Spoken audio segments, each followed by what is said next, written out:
I fooled everyone and was not on the stage. Welcome back to the Pleb Underground. I hope everybody is having a great day so far. We are the signal without the slop. Let's dive into it. We've got a bunch of some pretty good stories here. Got some good stuff. Also have some people who were part of the NACA pipe investors, and yeah.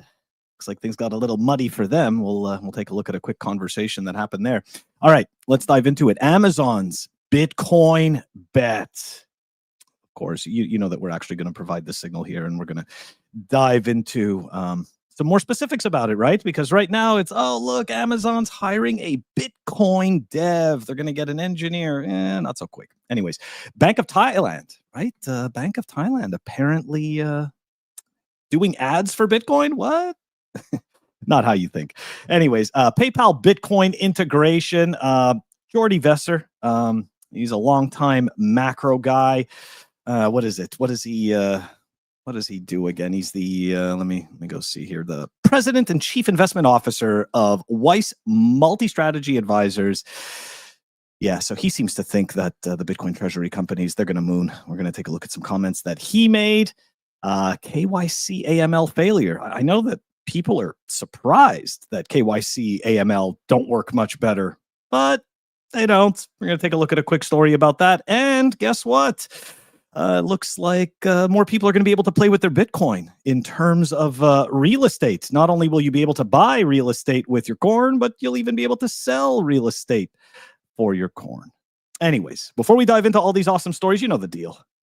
We are gonna give some love to the Pleb Underground sponsor, and we're going to be right back to look at all of these fun stories. Stick around. Here we go. Pleb Underground is sponsored by Archimedes Emporium. Discover the pinnacle of precision engineering, starting with their Bitcoin logo wall clock, meticulously machined in Maine from a solid block of aerospace-grade aluminum, ensuring unparalleled durability and performance. Experience the difference of a product made without compromise. Head on over to Archimedes Emporium. All right, let's dive right into the NACA stuff. Shout out to Predator on this one, right? He recorded this interesting conversation of one of the NACA spaces, and it's going to play a little snippet. On the question of the pipe. PIPE investors will receive shares at the closing of the merger, and those shares have not been registered under the Securities Act of 1933. The company has agreed to file a resale registration statement with the SEC within 30 days of closing. That will allow the PIPE investors to sell their shares. Once dump their bags, sorry. The SEC has declared the resale registration statement effective, the PIPE investors will then be able to resell their shares under the statement. Yeah. It's good times. So it looks like that lockup period ended yesterday. And yeah, let's just take a look. And again, right, this doesn't mean that this is, past past performance doesn't indicate future performance. But yeah, if you were that's NACA. That is the weekly chart, right? And each one of these candles is 1 week of price movements. And you can see here exactly what had happened yesterday. It just, it's pretty freaking. Here, we can even go on the daily chart, right? And we can actually show what happened. So it's anyways, look, this doesn't really surprise me. I think what people need to realize is that there's also, from what I understood from the documentation, there's about $5 billion, I think it's $5 billion of a credit facility that they got, so that they're going to be able to, essentially purchase more Bitcoin with that $5 billion. And of course, right, it's debt. So anyways, not to say that story doesn't turn around, but yeah, I guess some people did get their paper Bitcoin summer, and others did not. But rest assured, right, that maybe this is just temporary. Let's hear some words from Jordy Vesser. Strategy, when people start sending me something like are these companies going to blow up now? I'm like, what are you talking about? Well, MicroStrategy, the premium's coming in. How do you think about it? So everyone hears this. I don't know why. MicroStrategy's premium to me is a sentiment gauge of Bitcoin. Okay. So when the community is really enthusiastic, the premium heads up towards 3. There's no such thing as a community. I hate this language, right? Like if you go and buy shares of a company, right? Do you think you're part of a community? Like, no, you're just a bag holder. We're all just bag holders. Like, stop pretending. Like, it's not fun. When Bitcoin's stuck for a while and people get bored with it, it starts to migrate towards 1.5. And that's kind of the way I view it. It is a sentiment gauge, just like for stocks, you have all these sentiment gauges. When people in the community decide that it's time to buy, they will jump on this in a very quick manner. Between now and the end of the year, the allocations of Bitcoin for next year from the traditional finance world are going to be increased. That is going to happen. And we make a lot of decisions on Wall Street for next year. When people make their allocation changes, I think that's going to happen in the final quarter of this year. And I think Bitcoin's allocation number will go higher across portfolios. Okay. Jordy Vesser's bullish. Why not? Obviously, you guys know my take. I'm not bullish on these Bitcoin treasury companies. I'm not saying that there isn't going to be a small handful of them that aren't going to be successful, wildly successful even. I'm sure they will. But I am the kind of person that is cautious to begin with. And there you go. And that's okay. You know, like, I don't mind. I don't really care about missing out on quote unquote that type of opportunity because I want to understand the actual landscape. Number one. Number two, I also am curious to see how well received this type of company, not just MicroStrategy, but any one of these Bitcoin treasury companies, how well received they are from Wall Street. Because to Pierre's point, Pierre Rochard, essentially, right, Wall Street doesn't really like these companies right now because they don't have any quote unquote cash flows. And this is something I have mentioned many times. I still believe that this is accurate. However, I'm willing to be corrected if that is not the case, right? If somehow Wall Street does embrace these businesses just simply, selling debt to buy more Bitcoin in the hopes that they're going to be able to essentially monetize that debt further in the future without having to sell Bitcoin, and instead being able to buy more Bitcoin and issue more shares and more debt. Anyways, doesn't matter. Let's move on. Let's move on from that. Shout out to Humble on this one. Humble Warrior. This is the Amazon story, right? Saw this post probably from the Bitcoin historian who has quickly been replaced by TC's time chain calendar app. That's right. You can get all kinds of awesome historical data in the app every single day that there is some type of a Bitcoin holiday. TC is on it. Anyways, it's not just Amazon, guys. It's $2 trillion Amazon. Because if you've been living under a rock, you'd have no idea that Amazon is essentially shipping stuff all over the world pretty much. But anyways, the point being, $2 trillion Amazon posts $500,000 a year job offer for crypto ecosystem lead. And then of course, right, put the Amazon logo, slap the Bitcoin logo. Now, was there any actual mention of Bitcoin, right? That's always what we go for, right? We always want to see. So what are the job responsibilities going to be, right? It's going to be for a senior product lead. And let's take a look at their key responsibilities. Developing a comprehensive cryptocurrency strategy. I guess that could be Bitcoin. Okay, that's a stretch. Identifying new opportunities with the digital asset space. Well, so right there, that's kind of validating everything else as well as Bitcoin. So I think this is going to be more crypto stuff. Driving product development related to blockchain and crypto solutions. Guys, it's going to be a walled garden. I'm sorry. I know it's not what you want to hear, but I just rather not lie to myself. It's going to be an Amazon walled garden. However, I would be really pleasantly surprised to see them actually accept Bitcoin as payment. I know that at one point you were able to purchase items on Amazon with Bitcoin using a plugin in your browser. I don't know if that thing ever got discontinued or not. Anyways, doesn't make a difference.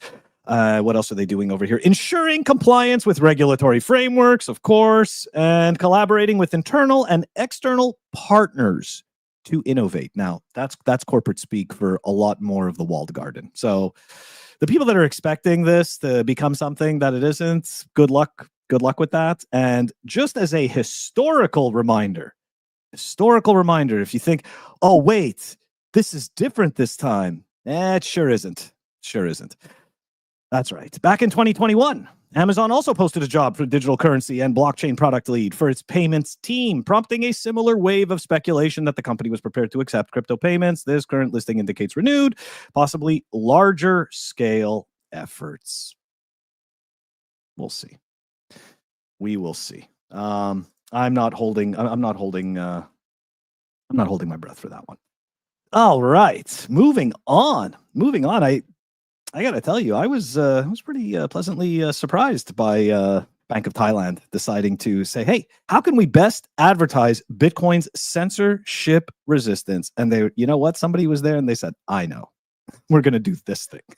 Anyways, Bank of Thailand freezes 3 million accounts. It sets daily transfer limits of 50,000 to 200,000 baht to curb 6 billion baht scam losses. Yeah, that's right, guys. You know, you don't really realize that your money is not your money until the bank freezes it. And I've talked about this before. I have had this type of situation happen to me, and no, I was not involved in a scam or a fraud or anything like that. It was actually my employer had stopped paying the company that was issuing our payroll checks. And that company, according to their agreement, was willing to issue those checks, I believe, for I think it was another 6 weeks or something like that. Anyways, so long story long, I ended up having, I think it was 2 or 3 bounced checks out of my account. And of course, the bank that I was with in Canada at the time made sure to secure themselves from my poor behavior and blocked me from accessing my account and froze all my funds. So I learned very quickly that it's not my money. So, well, that was a good advertisement for Bitcoin. And yeah, Bank of Thailand. Looks like Bank of Thailand is helping its citizens learn about Bitcoin as well. Anyways, all right, moving on. Let's go take a look at the PayPal news because, of course, right, did the same thing. Boom, PayPal. Boom, Bitcoin logo. But is this really about Bitcoin? Let's dive into it. So, financial giant PayPal to integrate Bitcoin and crypto into their new P2P payment flow. All right, this is sounding good. We're on our way. So the company announced PayPal links. So it's actually, this announcement was 2 separate announcements kind of rolled into one. So they announced this PayPal links platform that they're using. It's a new feature that lets users send and receive money. US users can start creating links immediately. It's essentially, it's like a messaging format, right? You can essentially send money through messages. Internationally available in the UK, Italy, and other markets, rolling out later this month. So right now, it is only available to US citizens. So the US users are soon. This is the second part, right? So look, so what they actually rolled out. It's so funny how you have to dig through all this stuff. So this announcement is not entirely accurate because what they did roll out is this PayPal links thing, okay, where you can send cash back and forth. There's no Bitcoin involved. There's no crypto involved. There's nothing involved in this links program. But in the future, US users will soon be able to send Bitcoin, Ethereum, and of course, PayPal's own stablecoin to other PayPal accounts, Venmo users, and the growing network of digital wallets worldwide. It's fun playing in the garden, right? It's fun playing in the nice, safe sandbox that's provided for everyone. It's good stuff. Yeah, it is good stuff. Okay. Anyways, moving on from the PayPal stuff. Let's take a look here. What do we got? Okay. Oh, you know what? I'm always a critic of Square, right? I mean, even Jack even responded to me and kind of gave me a little bit of attitude because I pushed back on this the fact that Square is a payments platform, publicly traded company. You can stack Bitcoin through their app, and yet no payment systems, right? Then, of course, there was some pressure. I believe there was some pressure. I believe that companies like Shake Shack helped put that pressure on when a restaurant, right, that is not a payment systems provider was just like, you know what? We're going to accept Bitcoin. Here we go.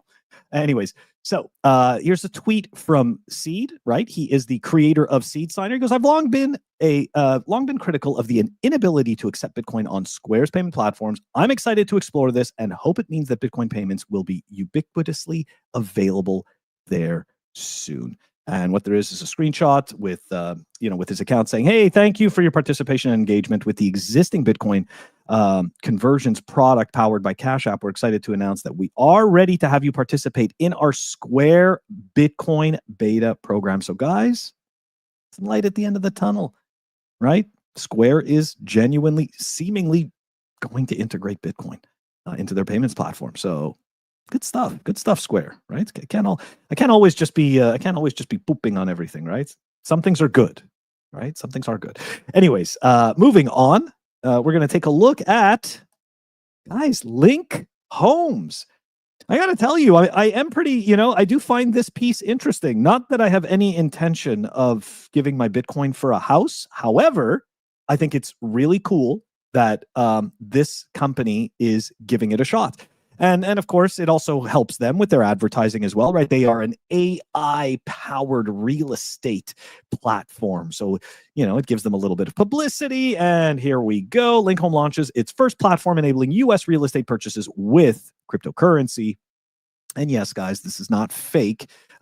With this new feature, global investors and home buyers can now seamlessly use popular cryptocurrencies such as Bitcoin, ETH, and of course, USDC, USDC, which is a stable coin to complete property transactions in the United States. Don't be surprised by stable coins, guys. This has always been the point. Like the government, the government has no interest in Bitcoin except to use it for its own ends, and that's fine. But make no mistake, the government's goals are always to keep us inside the walled garden. Right? That's always what it is. It's always about the walled garden. It's always about using their products. And of course, feeling safe, right? We want to feel safe about it.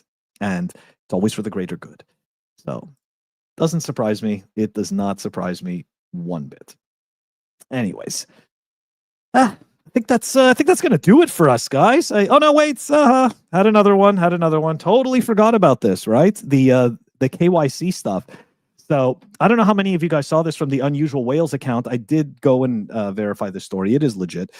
Chinese money launderers appear to have moved some $312 billion in illicit transactions through U.S. banks and other financial institutions in recent years to aid Mexican drug cartels and other criminals. Don't be surprised. I show this stuff all the time. I've often explained Dr. Ron Paul, who is a KYC AML expert out of the UK, has done extensive studies on the ineffectiveness of KYC AML, number one. Number two, the exuberant costs of KYC AML, right? The administrative taxing on businesses and banks, because at the end of the day, right, they only stop about 0.001% of illicit activity, but yet everybody has to follow all of their rules and pay the tolls of that walled garden over and over again. And when you take a look, right, when you see banks that get busted, for transferring illicit funds, none of these execs, none of these people go to jail. None of these people actually ever get reprimanded. All that ever ends up happening is the bank gets a slap on the wrist. Oh, you got to pay millions of dollars. And it's funny, right? To the average person, right? The average person like me, you take a look at it, you're like, oh, yeah, that they learned their lesson. They've got to pay that $1 million. It's like, they don't care. This is nothing for them. Like, these are institutions that create money out of thin air. You give a shit they're going to pay 10 million, $100 million. Yeah, it's too bad. However, public perception is, look at that, right? The regulators are keeping the banks accountable. It's always rules for thee and not for me. Anyways, guys, that's all I wanted to talk about today. I will catch you all tomorrow. Have a great rest of the day. Peace.